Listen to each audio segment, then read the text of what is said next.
Bienvenue à AGC TV. Nous recevons M. Koulibaly Fononachek Ahmed. Il est sous-directeur du patrimoine et de la logistique au ministère des Eaux et Forêts, membre du bureau politique du RHDP, délégué départemental RHDP Bondiali 2 et enfin président du mouvement de l'Alliance pour le changement. C'est à juste titre que nous l'avons invité.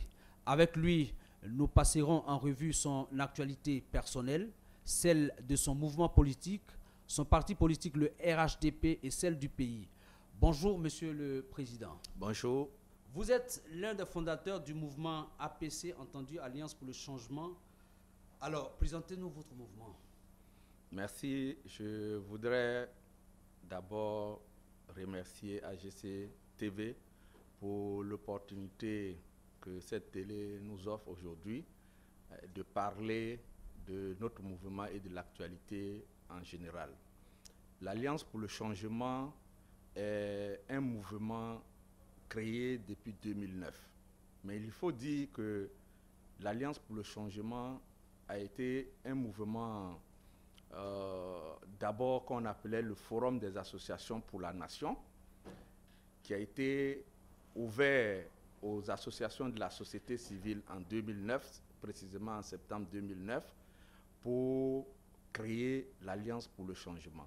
Le Forum des associations pour la nation était d'ailleurs l'une des rares associations membres de l'Union panafricaine de la jeunesse. Alliance pour le changement, parce qu'en 2009, nous aspirions au changement. Maintenant, nous sommes en 2020. Est-ce que peut-on encore parler de changement dans la logique des choses? Aujourd'hui, nous sommes en 2020. Le changement souhaité par l'Alliance est visible, palpable et même touchable. Donc, aujourd'hui, on pourra peut-être parler de changement parce que, à l'entame de son nouveau mandat, le président de la République, son Excellence Alassane Ouattara, a lancé un concept qu'on a appelé le concept de l'Ivoirien nouveau.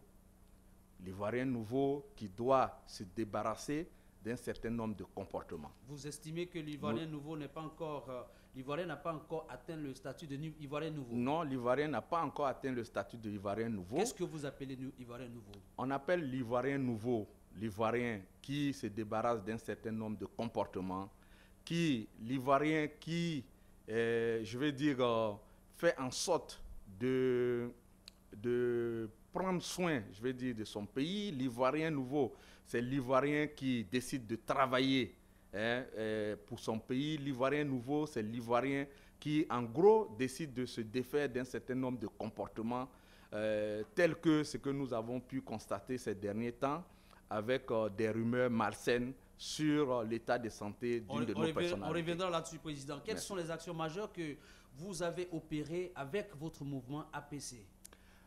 Avec le mouvement APC, il faut dire que nous avons fait la campagne de 2010 et le président de la République, Alassane Ouattara, a été élu. 2015, nous avons aussi participé à la campagne.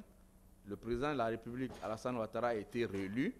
Et depuis 2019, précisément le 4 mai 2019, depuis le 4 mai 2019, l'APC a été restructuré. Nous sommes allés en assemblée générale. Au cours de cette assemblée générale, mes amis ont porté leur choix sur ma modeste personne.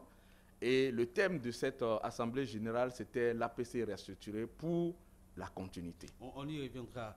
De secrétaire à l'organisation, vous êtes devenu président du mouvement APC et ceci depuis le 4 mai 2019, chose qui a fait parler d'elle avec honorable Alphonse Soro. Dites-nous-en. Bon, il faut dire que l'APC, comme je l'ai dit, est un mouvement politique qui a été créé depuis septembre 2009. Et en début de l'année 2019, précisément le 27 avril 2019, nous avons des camarades qui ne sont pas d'ailleurs nombreux, qui ont décidé à un moment donné de transformer notre mouvement commun en un parti politique. Vous pouvez dire les noms. Et la communication... Vous abstenez de dire les noms des gens. Je m'abstiens de dire les noms. noms. Vous en avez le droit. Oui, si, je sais que j'ai le droit, mais je ne veux pas vraiment faire de publicité gratuite. Alors, donc, ils ont décidé, et la communication qui était autour de cela, c'est qu'ils devaient transformer un mouvement pro-Ouattara en un parti politique pro-Soro. À partir de cet instant, en tant que secrétaire à l'organisation, en contact avec tous les points focaux et la majorité des membres fondateurs, nous avons donc décidé de ne pas suivre ce mouvement de mutation. Nous nous sommes donc opposés et par la suite, nos amis ont compris qu'ils n'étaient pas sur le bon chemin et je crois qu'ils ont fini par laisser le mouvement et créer un autre parti en donnant un autre nom. À mi-parcours, quel bilan vous faites depuis que vous êtes à la tête de l'Alliance pour le changement? Nous avons mis en exécution le thème de notre Assemblée générale.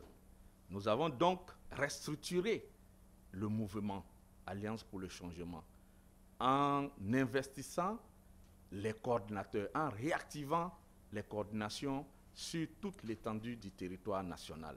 Aujourd'hui, nous avons dans toutes les régions une coordination de l'Alliance pour le changement. Et au cours de l'investissement et de l'investiture de ces coordinations, nous avons profité pour faire la promotion du bilan du président de la République. Nous avons profité pour demander aux populations ivoiriennes de faire confiance au président de la République, de faire confiance au Premier ministre, de faire confiance au RHDP.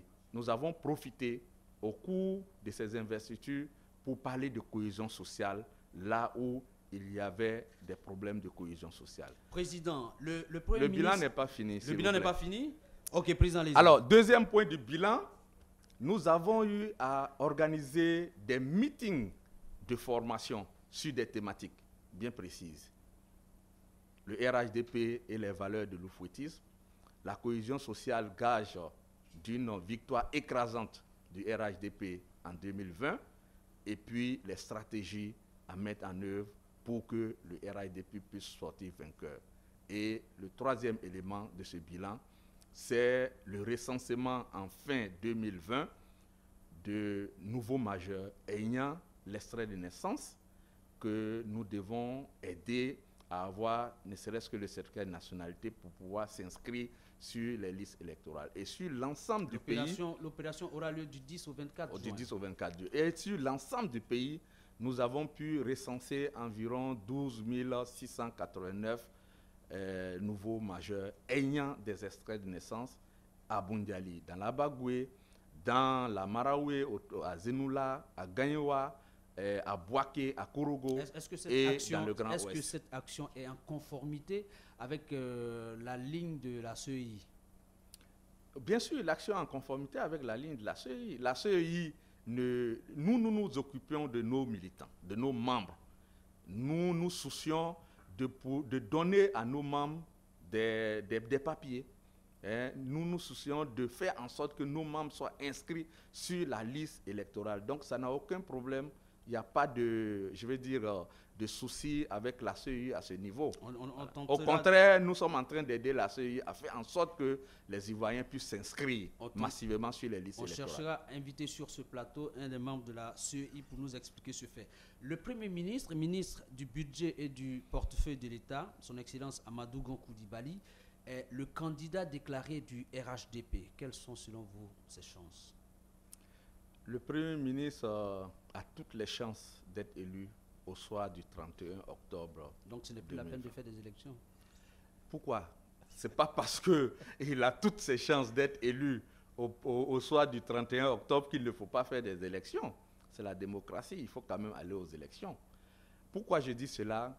Quand vous avez le bilan du président de la République, Alassane Ouattara, avec vous, quand vous avez un appareil politique tel que le RHDP, avec de valeureux cadres représentés sur tout l'ensemble du territoire, quand vous avez des mouvements de soutien qui vous accompagnent, quand vous avez le candidat lui-même, qui est un homme de grande valeur, un homme d'intégrité, de fidélité, un travailleur infatigable, un homme qui respecte sa parole, je pense que les Ivoiriens ne peuvent que opter pour la continuité avec le Premier ministre Amadou Gon Coulibaly.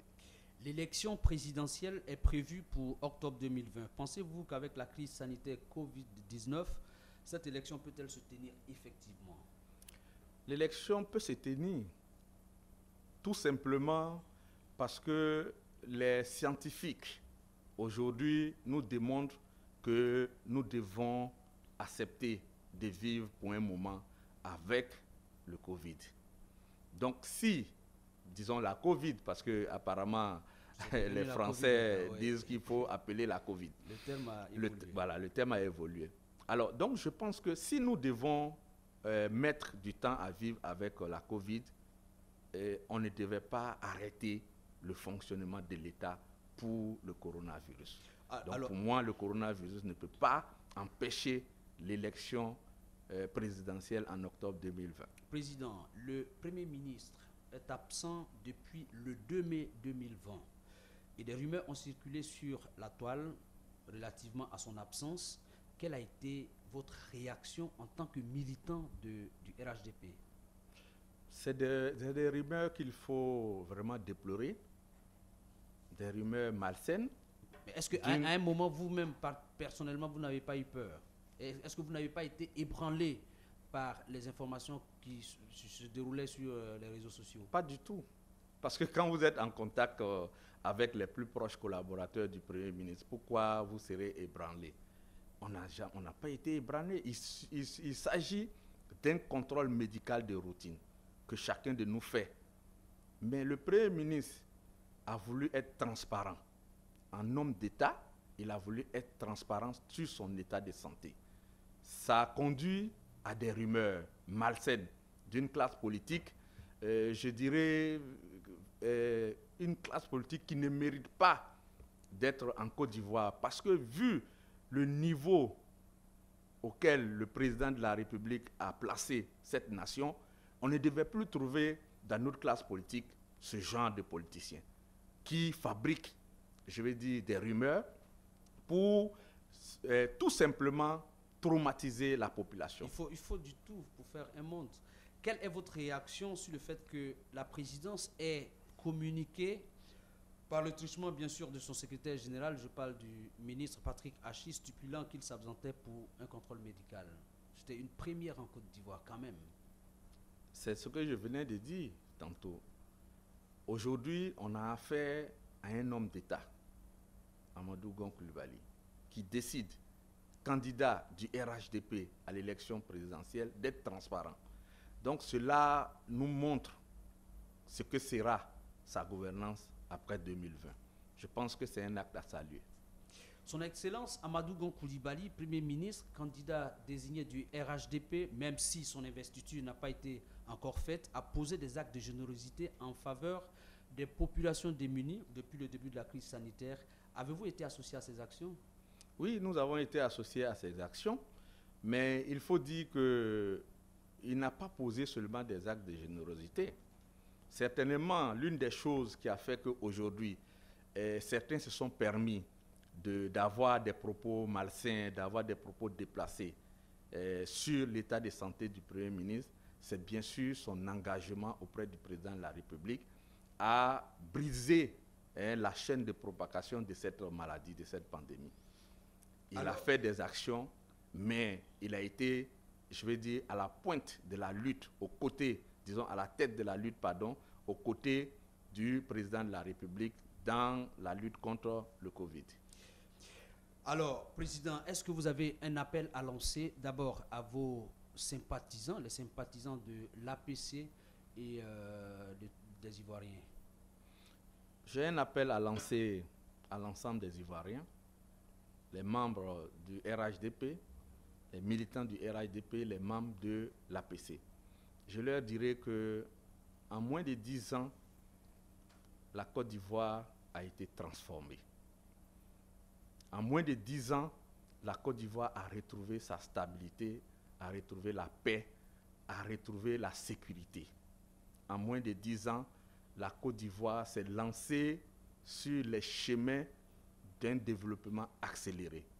Je demande donc aux militants du RHDP, aux membres de l'APC, de continuer de faire confiance au président de la République, son Excellence Alassane Ouattara, de faire confiance au Premier ministre Amadou Gon Coulibaly et de faire en sorte qu'au soir du 31 octobre 2020, qu'il puisse opter pour la continuité dans le développement.